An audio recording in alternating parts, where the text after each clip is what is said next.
ini Bapak Ibu, ini yang penting ya, pendahuluan, karena bahkan ketika Anda membuat tesis, pendahuluan itu yang paling susah. Tidak hanya ini ya, tidak hanya tesis, artikel yang paling susah itu di bagian pendahuluan dan pembahasan. Ada beberapa orang yang menyebut, Pak, di pendahuluan itu katanya nggak boleh ada kutipan, Pak. Ya, katanya ya.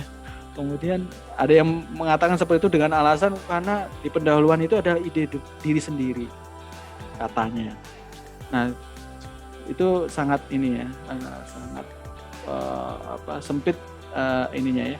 Saya kira tidak seperti itu yang dimaksud. Betul, di pendahuluan itu memang menceritakan keadaan real yang ada di lapangan tentang masalah. Tetapi juga harus didukung dengan referensi gitu, Bapak Ibu. Bahkan di pendahuluan dalam artikel itu bobotnya artikelnya itu kutipannya maksud saya, kutipannya atau referensinya itu paling banyak di pendahuluan dan pembahasan. Ya. Kalau dibuat 100% ya kutipannya itu bisa jadi 30% pendahuluan, 30% pembahasan. Ya. Mungkin lebih ya, 40% ya, 40%. Kalau di metode itu hindari kutipan-kutipan definisi-definisi di metode nanti. Nah, sebelum ke metode, kita ke pendahuluan dulu. Apa yang ingin Anda sampaikan di pendahuluan? Dan apa isinya? Nah, contohnya ini, Bapak Ibu. Konteks. Maksudnya gimana sih? Misal, Anda meneliti tentang learning loss. Ya, learning loss tadi disampaikan. Atau school failure, ya. Atau kegigihan. Atau numerasi. Ya, sampaikan itu pentingnya apa? Pentingnya dari konteks yang membahas learning loss itu, misalkan learning loss itu adalah begini yang menyebabkan begini ya. Jadi dijelaskan kenapa itu menjadi bagian isu penting yang kita angkat. Nah, contohnya begini Bapak Ibu. Contohnya saya akan membuat contoh dari artikel yang sudah terbit sebelumnya. Nah,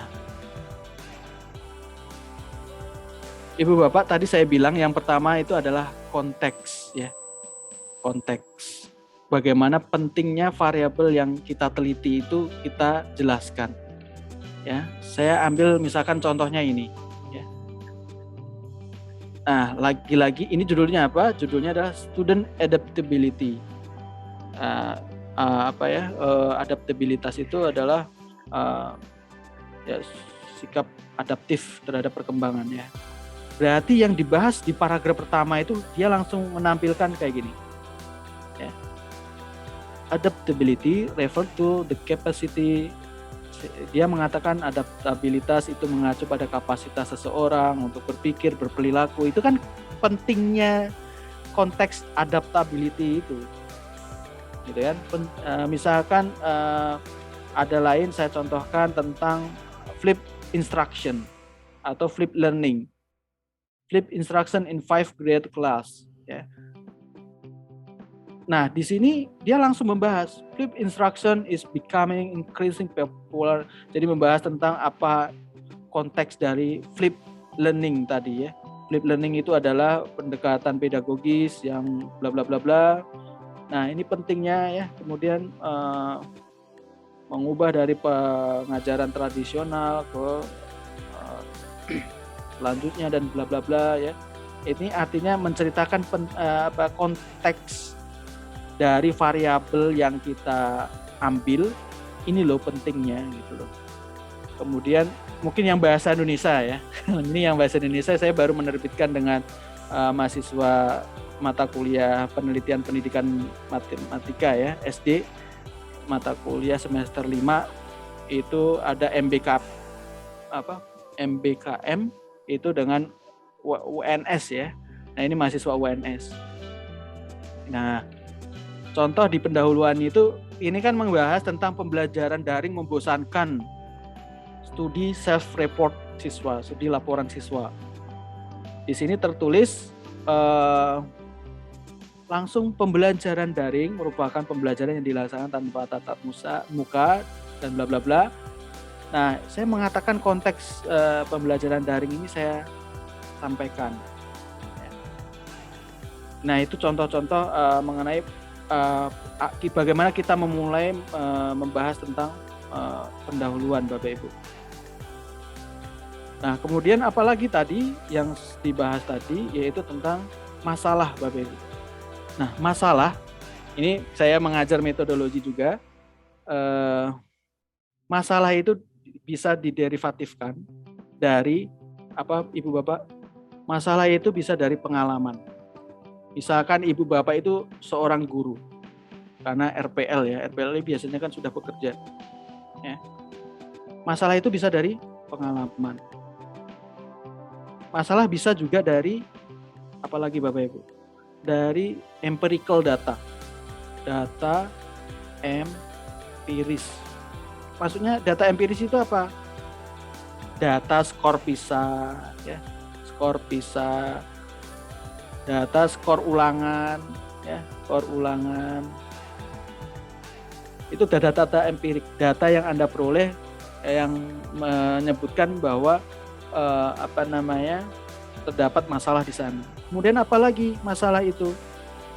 Ya, bisa dari literatur terkait atau referensi terkait. Penelitian ini seperti ini, implikasinya seperti ini, itu mengatakan bahwa matematika itu membosankan. Nah, sehingga itu menjadi dasar Anda bahwa masalah itu diperoleh dari hasil-hasil penelitian orang lain. Ya, ini saya dalam tanda kurung hasil penelitian orang lain. Nah, apalagi masalah itu? Ini contohnya banyak ya. Bahkan bisa dari teori. Ya.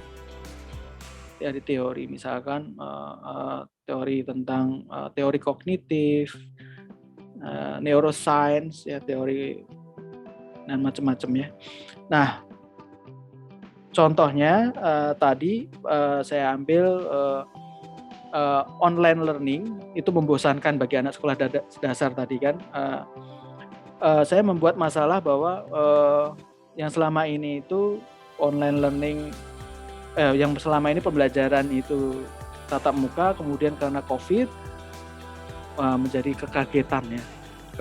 Nah, itu saya sebut dalam artikel saya sebagai masalah.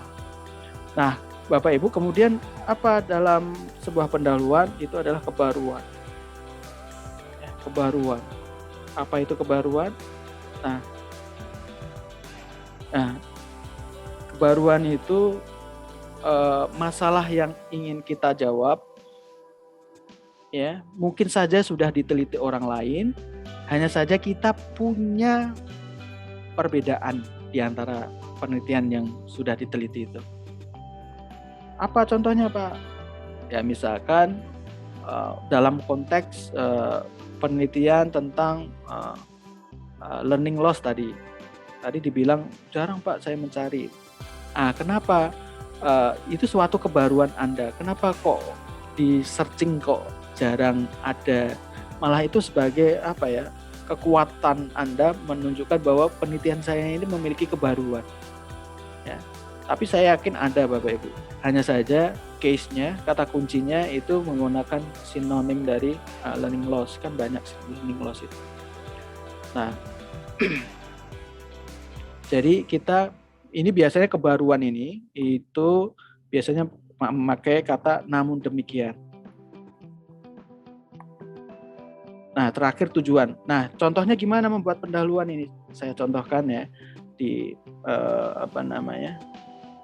contohkan untuk kebaruan.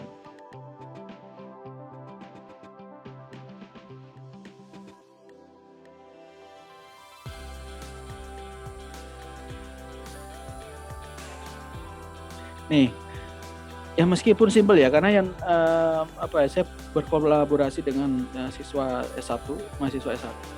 Dalam konteks penelitian di Indonesia, beberapa penelitian tentang persepsi siswa tentang pembelajaran daring itu sudah dilakukan dan menunjukkan persepsi kurang baik. Nah, saya bilang di sini, namun demikian, ini yang kadang-kadang yang disebut dengan kebaruan itu ini Bapak Ibu. Nah, ini kesenjangan antara yang sudah dilakukan orang dengan penelitian yang akan kita lakukan. Namun demikian, ya, penelitian tersebut dan yang ada terdapat dalam literatur belum banyak memfokuskan pada konteks siswa sekolah dasar. Jadi penelitian yang saya searching, Ningsih, Rasmita Dila, Zamista itu dalam konteks penelitian di Indonesia terkait persepsi siswa secara daring itu sudah dilakukan, tetapi dalam konteks SD, SMP, SMA. Nah, konteks siswa sekolah dasar belum dan juga tidak spesifik ke matematika. Nah, ini sebuah kebaruan Bapak Ibu, gap. Oleh karena itu baru saya nyatakan tujuan. Tujuan ini wajib dalam sebuah pendahuluan. Saya bilang 4 hal tadi. Pertama adalah konteks, ya. Kemudian masalah, kebaruan, kemudian tujuan itu minimal ada dalam sebuah pendahuluan, termasuk dalam tesis, Ibu Bapak ya. Nah, dari pendahuluan ini mungkin ada yang ditanyakan Ibu Bapak, ini mungkin karena materi yang agak berat ya kalau di pendahuluan. Monggo silakan. Oke, Mbak siapa ini? Mbak Willy ya? Silakan ya, Bu Weli. Baik, terima kasih kesempatannya Pak Yopi. Yang ingin saya tanyakan Pak, kalau di pendahuluan artikel itu memang kan lebih singkat porsinya ya Pak. Jadi kayak kalau misalnya mau difokuskan langsung ke topik yang kita bahas itu menurut saya relatif lebih memungkinkan. Tetapi kalau misalnya di tesis kayak gitu kan rata-rata itu pendahuluannya itu bisa panjang gitu Pak, paling nggak ada 5-7 halaman. Nah, bagaimana cara kita untuk bisa tetap menulis yang baik tetapi panjang gitu Pak? Karena menurut saya itu yang menjadi hal terberat bagi saya, dan saya itu sering sekali kalau menulis pendahuluan itu pasti yang mendapatkan porsi paling sering diganti itu yang di pendahuluan Pak. Jadi saya berharap ada pencerahan dari Pak Yopi untuk memudahkan proses selanjutnya nanti. Terima kasih Pak.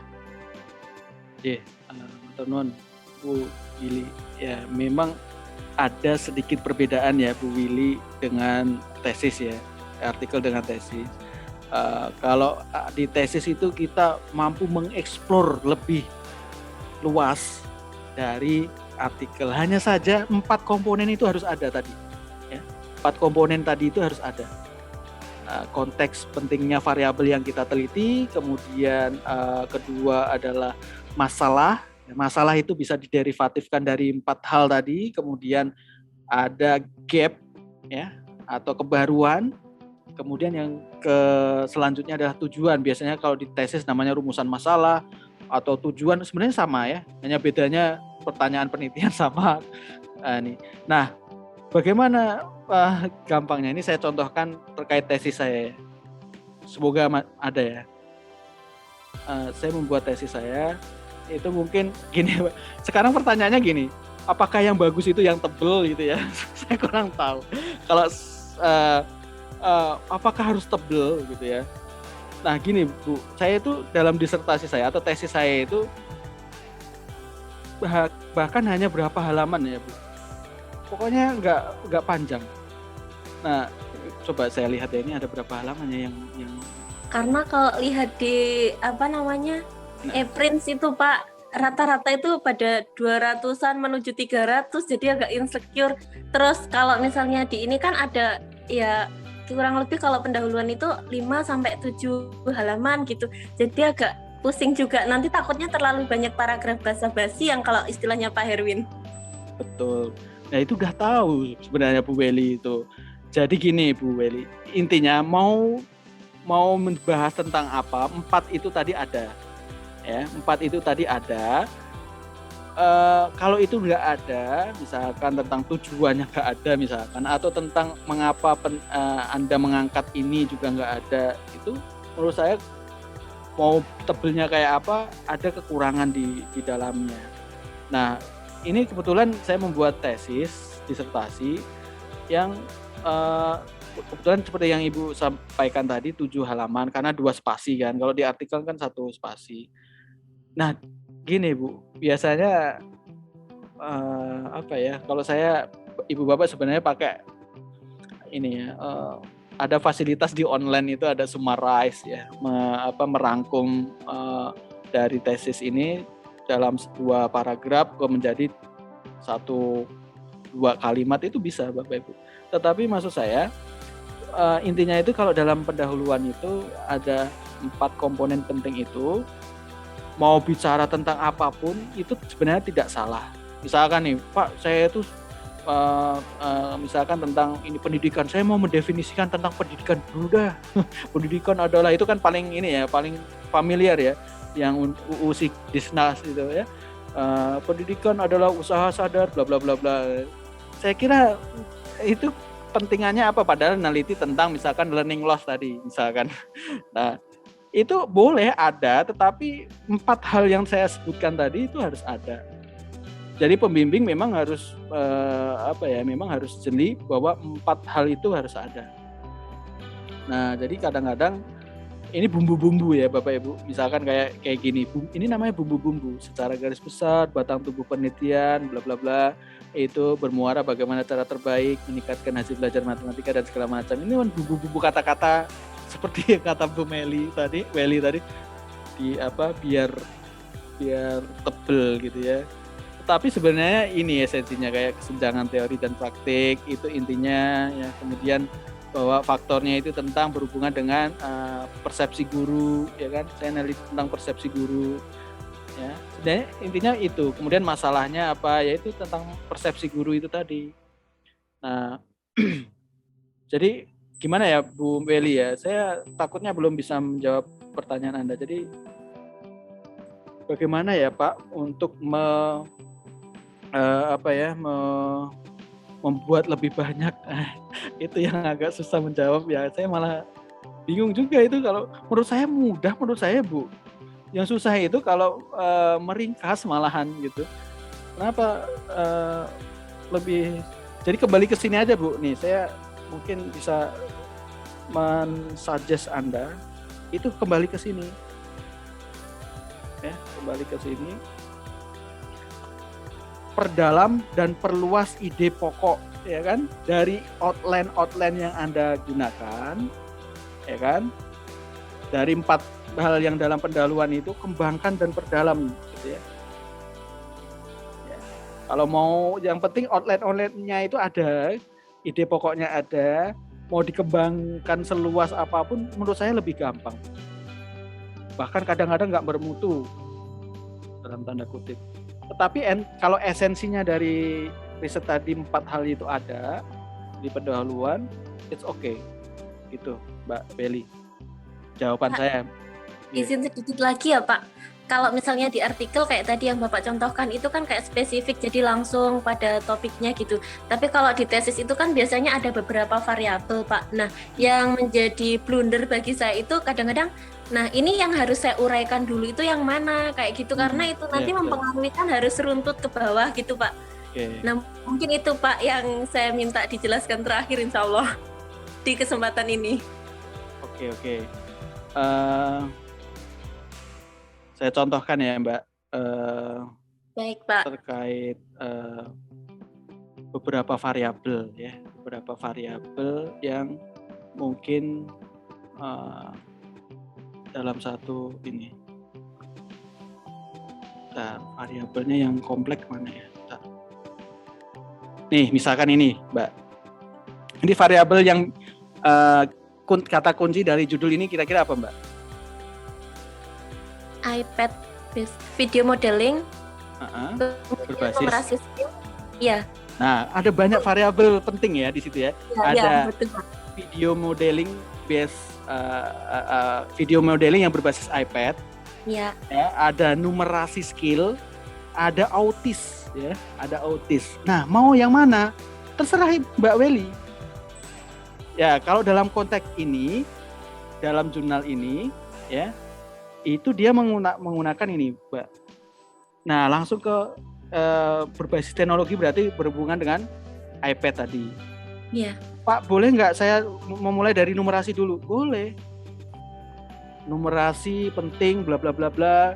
Ini namun ada masalah gitu ya, yang mana banyak pembelajaran yang orientasinya belum ke sana, sehingga nanti Anda berencana bagaimana mendesain menggunakan iPad gitu kan. iPad itu menurut literatur yang terkait itu menjadi teknologi yang masa depan yang menjadi mungkin saja memudahkan segala macam. Itu kan bisa dihubung-hubungkan. Jadi kita itu harus jadi pendekar penghubung. Pendekar mengait-ngaitkan gitu. Nah itu. Nah, lewat mana dulu? Terserah. Boleh. Pak, kalau saya dari autis dulu boleh nggak? Boleh, silahkan. Gitu Mbak Welly. Berarti memang nggak ada aturan paten gitu Pak untuk itu ya Pak ya? Nggak ada. Ya, terima kasih banyak Pak. Atau mungkin yang contoh artikel terakhir itu nanti kalau bisa di-share, saya akan sangat berterima kasih Pak untuk dipelajari. Oh siap, tetapi saya yakin itu nanti lupa ya. Anda bisa japri saya kalau mau saya kirim ininya. Karena pasti lupa. Gitu ya Ibu Bapak. Jadi kalau ada beberapa variabel itu silahkan mau yang mana dulu, tetapi harus dikaitkan gitu loh Mbak Willy. Nah kalau sendiri-sendiri ya namanya nggak bisa gitu loh. Baik, terima kasih banyak Pak. Nah itu loh Pak, Bu, pendahuluan itu susahnya gitu. Ya, menjadi pendekar mengait-ngaitkan itu tadi. Nah, mengaitkan itu kan pakai logika kita, Mbak Willy ya. Logika kita itu harus didukung dengan teori, Bu. Dengan literatur. Artinya kita nulis dulu hubungannya, pakai logika kita kan? Ya kan? Cari literatur yang mendukung apa yang saya pikirkan. Itulah mengapa saya bilang nulis dulu baru baca. Bukan baca dulu baru nulis, kelamaan. Tapi ada juga yang seperti itu Ibu Bapak. Monggo silahkan. Kalau saya karena ya waktu adalah uang kata orang tua ya saya harus nyari uang untuk itu. Gitu Mbak Willy ya. Iya Pak, terima kasih Pak. Ya itu Ibu Bapak ada yang ditanyakan terkait pendahuluan